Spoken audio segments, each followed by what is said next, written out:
I'm Areeb Azhar and you've logged on to bolojawan.com.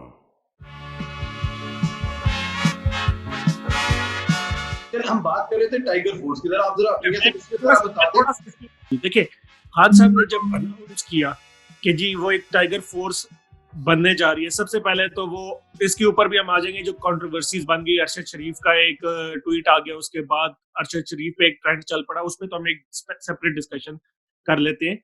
लेकिन जो tiger force announce की गई कि कोरोना रिलीफ टाइगर फोर्स, वो ये नहीं थी कि सिर्फ पीटीआई के लोग उसके अंदर होंगे। इमरान खान ने कहा है कि जी सिटीजन पोर्टल, जो कि पाकिस्तान के लिए एक ऐप है, कोई पीटीआई की स्पेसिफिक ऐप नहीं है, उसके ऊपर कोई भी बंदा, अब देखिए जो ये 6.25 लाख हुए, जरूरी नहीं है इसके अंदर सारे पीटीआई के लोगों ने ये अपने आप को रजिस्टर कराया होगा। बहुत सारे ऐसे लोग होंगे, छोटे गली मोहल्लों के अंदर लोग होंगे जो कि अपने आप को इस तरीके का समझ रहे होंगे कि उनको अपने एरिया के डेमोग्राफिक्स का पता होगा, उन्होंने रजिस्टर कर लिया। अब एक चीज आनी शुरू हुई कि जी वो टाइगर फोर्स की टी शर्ट जो कि पीटीआई के रंगों में प्रिंट होनी शुरू हो गई, वो नजर आनी शुरू हो गई सोशल मीडिया के ऊपर कि जी देखें ये पैसा तो कहीं भी लगाया जा सकता था, ये पैसा हुकूमत ने नहीं खर्चा। इस पे उस्मान डार साहब जो कि इसको लीड कर रहे हैं इस इनिशिएटिव को, उनका बड़ा क्लियर ट्वीट आया कि जी गवर्नमेंट आजकल के हालात में ना हम इस तरह के कोई खर्चा कर सकते हैं ना हम करेंगे। ये इंडिविजुअल लेवल पे ये चीजें हुई हैं जिसको लोग प्राइवेटली अपना कर रहे हैं। तो इस चीज को आप ये ना समझें कि जी ये कोई पॉलिटिक्स हो रही है। इसके ऊपर भी पॉलिटिक्स नून लीग ने करनी शुरू कर दी है कि जी देखें ये तो अपने आपको हल्का बंदियां और वो आपको जो बल्दियाती इलेक्शन होंगे उसमें फायदा देंगे। देखिए फायदा उस बंदे को ये देगा ही देगा जो इस वक्त गरीबों का साथ दे देगा, चाहे वो कोई भी हुकूमत का बंदा हो। पॉलिटिक्स की बिल्कुल जरूरत नहीं है, जिसको पॉलिटिकल एक रंग दिया जाता है हमारी हर चीज को, इसके अंदर जरूरत बिल्कुल ऐसे नहीं है कि इस चीज को पॉलिटिकल किया जाए, पॉलिटिसाइज किया जाए। आप कैसे देखते हैं इस टाइगर फोर्स को? अच्छा, पहली बात तो ये देखिए, टाइगर फोर्स करेगी क्या? ये मैंडेट उसके ऊपर थोड़ा वजाहत करने के रोल क्या होगा, फोर्स क्या कर लेगी? आपने 10 लाख बंदा इकट्ठा कर लिया, फोर्स एक वर्चुअल बन गई, क्या करेगी? देखिए एक चीज है कि जिस तरीके से मैं आपसे अभी कह रहा था कि जिस तरह अभी हमने ये जिक्र भी किया कि जिस तरह राशन बंट रहे, जो मुखैर हजरात हैं वो देखिए गाड़ियां जाती हैं, एक जगह पे खड़ी होती हैं और राशन दे देते हैं। उसमें से बहुत सारे ऐसे लोग भी हैं जो कि वो राशन पकड़ते हैं और जाके दुकानों पे बेच देते हैं, उनको जरूरत नहीं है, उनका ये प्रोफेशन है। क्योंकि मैंने आपको कहा ना, जिस तरह ये 2005 का ज़लज़ला आया था, सारे भिखारी थे, वो अप नॉर्थ चले गए थे और वहां से जाके बहुत इमदाद लाके उन्होंने बड़ा अच्छा गुजारा किया। ये चीज देखना सबसे जरूरी है। जो इस टाइगर फोर्स का जो असल मकसद है, देखिए एरिया वाइज डिवाइड हो जाएगी। ये जो इलाका है, वहां के जो मुकीम है, जो उस फोर्स का हिस्सा है, उनको पता है बेहतर कि जी मेरे इलाके में कौन से XYZ घरों के अंदर ऐसे लोग रहते हैं, सफेद पोश लोग हैं जिनको राशन की जरूरत है और जिनके लिए हुकूमत को कुछ करना पड़ेगा। देखिए हुकूमत इस वक्त एक एक घर के अंदर नहीं पहुंच सकती। आप 22 करोड़ की आबादी है और आपके ऐसे गली मोहल्ले जहां तक बहुत सारे हमारे तो लोग गए भी नहीं होंगे कभी। तो उस चीज को देखने के लिए आपने एरिया वाइज डिवीजन कर दी अपने लोगों को, उन्हीं लोगों को जो, इसीलिए देखिए कोई ये नहीं कहा गया सिर्फ पीटीआई के लोग ज्वाइन करेंगे, किसी भी पार्टी के ज्वाइन करें। नून लीग का जहां ज्यादा लोग होल्ड है वहां के लोग भी ज्वाइन करेंगे, लेकिन देखिए मियां साहब, देखिए इस पे जो क्रिटिसिज्म आया, और वो आपकी वाली बात है कि अरशद शरीफ को जो माशाल्लाह से बेशबहा गालियां पड़ी पीटीआई के सपोर्टर्स की तरफ से, वो खैर उन्होंने कंपैरिजन भी जो किया था वो जरा नामुनासिब था खान साहब के कुत्ते का और पीटीआई के सपोर्टर्स का।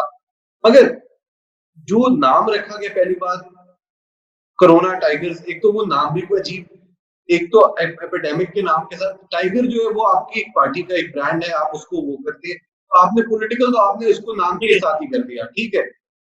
दूसरी बात, जो लोग कह रहे हैं कि इधर मैं जरा सा आपको कर दूं, टाइगर पीटीआई के साथ नहीं है जी, ये तो आपको भी पता है। शेर आया जो कि अभी बैठा हुआ है वो वही है। टाइगर एक पावर का नाम होता है। टाइगर कॉर्नर टाइगर की टी-शर्ट से लेके अभी तक खान साहब के जो टाइगर एनर्जी थे वो खत्म नहीं होती, ठीक है ना। मैं वही कह रहा हूँ ना, नाम के ऊपर अगर आप लोगों ने एतराज उठाना है तो आप 100 नामों पे उठा लें। मसला नाम का नहीं है, मसला ये है कि वो काम क्या करने जा रहे हैं, हम उस पे बात करते हैं। अब काम पे बात करते हैं। देखिए अब सब लोग जो इस मामले की संजीदगी को समझते हैं, उनका ये मानना है कि देखिए आपकी जो ये बात कर रहे हैं कि ये फोर्स लोकल सतह पे काम करेगी, काम वैसे ही आप रिमोटली कर रहे हैं, कैसे आप इस चीज को ऑर्गेनाइज करेंगे, मीटिंग्स को, एरियाज को बाइफरकेट करेंगे, इस और मीन इन लोगों को आप ट्रेन कैसे करेंगे? चले एक अंडरस्टैंडिंग ये थी कि चले लोगों को होप मिलेगी, नौजवानों को कोई एक एंगेजमेंट मिल जाएगी। उस हद तक तो मैं कहता हूँ कि शायद ये किसी हद तक एफिशिएंट हो। बट इन प्रैक्टिकलिटी जब इस मुल्क में आपके पास मजबूत इदारे मौजूद हैं, जिनके पास पूरे वसी नेटवर्क्स हैं, आपके पास हिलाल अहमर का पूरा वॉलंटियर फोर्स है, आपके पास पाकिस्तान बॉय स्काउट एसोसिएशन है, ये तमाम सूबाई सतह पे भी है, डिस्ट्रिक्ट सतह पे भी है। अच्छा, फिर सबसे बड़ी बात आती है आप अपने उसको रिवाइटलाइज करें। अब सबसे बड़ा चैलेंज जो अभी आ रहा है आपका जो इमदाद के हवाले से है, वो ये कि लोकल सतह पे आपकी पेनिट्रेशन उस तरह से नहीं है। ठीक है, आप अपने एमएनएस को टास्क करें कि जो इनके यूसी लेवल तक के नुमाइंदे थे, काउंसलर्स थे, नाजिम्स थे, इन लोगों को एंगेज किया जाए। ये गेट कीपर्स हैं।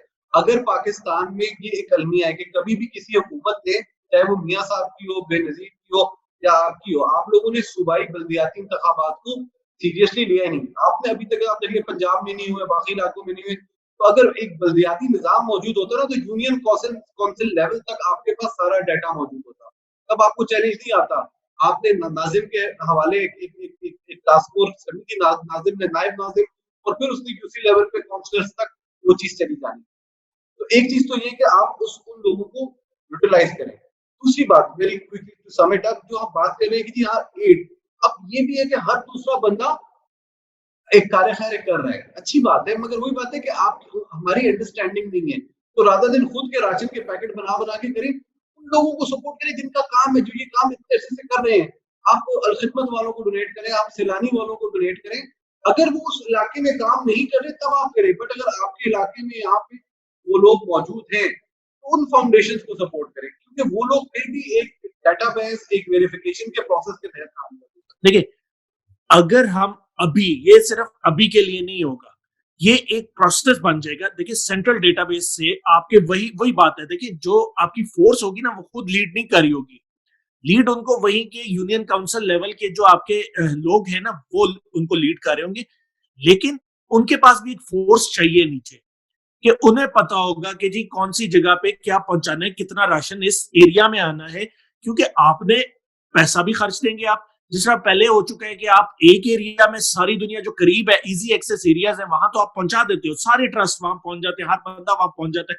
लेकिन जो फार फ्लंग एरियाज है, जहां पहुंचना आम बंदे के लिए मुश्किल है, वहां इश्यू वहां होना शुरू होता है हमारी। और क्योंकि मैं वही कह रहा हूँ ना, 22 करोड़ आबादी छोटी आबादी नहीं है, हर एक तक पहुंचना, और जिसमें से आपके 9 से 10 करोड़ लोग वो हैं जो कि गुर्बत की लाइन से नीचे या बिल्कुल उसके आसपास है। जिन मुश्किल इस तरह से नहीं है। देखिए, आप मसला ये कि एक ऐसी टीम हो जो डाटा को एनालाइज कर सके, समझ सके। अब बेनजीर इनकम सपोर्ट प्रोग्राम को आपने इतना क्रिटिसाइज किया, बट उसने आपके पास पूरा एक डेटाबेस बना के रखा हुआ है डिजर्विंग फैमिलीज का। आप बीआईएसपी का डाटा यूज कर सकते हैं, उस डेटा को यूटिलाइज कर, ठीक है। डेटा को यूटिलाइज कर, बैतुल माल का आपके पास डाटा है, तो आप बैतुल माल के डाटा को यूज कर सकते हो। तो इन तरह इस तरह से फिर आप सैलानी से, एबी से, इन वेलफेयर ऑर्गेनाइजेशन से पूछ सकते हैं। देखिए, अभी जो प्राइम मिनिस्टर साहब ने भी ये फंड बनाया है, अच्छी बात है, हुकूमत भी फंड पे ले रही है, इनको भी आपके जो इंडस्ट्रीज वगैरह है वो कर रही है। बट इस फंड के ऊपर मेरे ख्याल से जो सिंध ने किया है, अब वही बात है, आप सिंध से जरा छिड़ते हैं, बट सिंध ने जो कमेटी, जो अपना फंड बनाया है, उन्होंने वो 5 मेंबर कमेटी बनाई है। 2 लोग उन्होंने सरकार से लिए, बाकी उसके अंदर उन्होंने फैसल ईदी साहब को भी डाला है, चीपा साहब वालों को भी डाला, और एक बारी साहब है फिलैंथ्रोपिस्ट। तो आपको अगर ये काम करना है, तो आपको भी अपने फंड के ऊपर हुकूमत को चाहिए कि प्राइवेट सेक्टर से 2-3 बड़े नाम, नेक नाम लोग कहें, ताकि हमारा भी, लोगों का भी ट्रस्ट हो यार कि ये जो फंड जा रहा है ये हकदारों तक ही पहुंचे। गवर्नमेंट ने भी जिस तरह ऑडिट की बात की है, ऑडिटर्स तो आएंगे आपके इसके ऊपर, क्योंकि ये थोड़ा पैसा नहीं आ रहा, ऑडिट होगा, इसका सारा पैसा होगा, और प्राइम मिनिस्टर ने खुद अनाउंस कर दी ये चीजें। हाँ, जहां तक देखे, अब मसला ये आ रहा है कि हमें इस चीज को, ये जो एक इशू है, एक पेंडेमिक है, एक बहुत बड़ा मसला हमारे मुल्क जो इससे गुजर रहा है, इस चीज को एज ए नेशन ही हम कर सकते हैं, इकट्ठे होके कर सकते हैं। ये जो पॉलिटिकल लड़ाइयां, ये हम बाद में बहुत टाइम हमें मिलेगा आपस में लड़ने के लिए।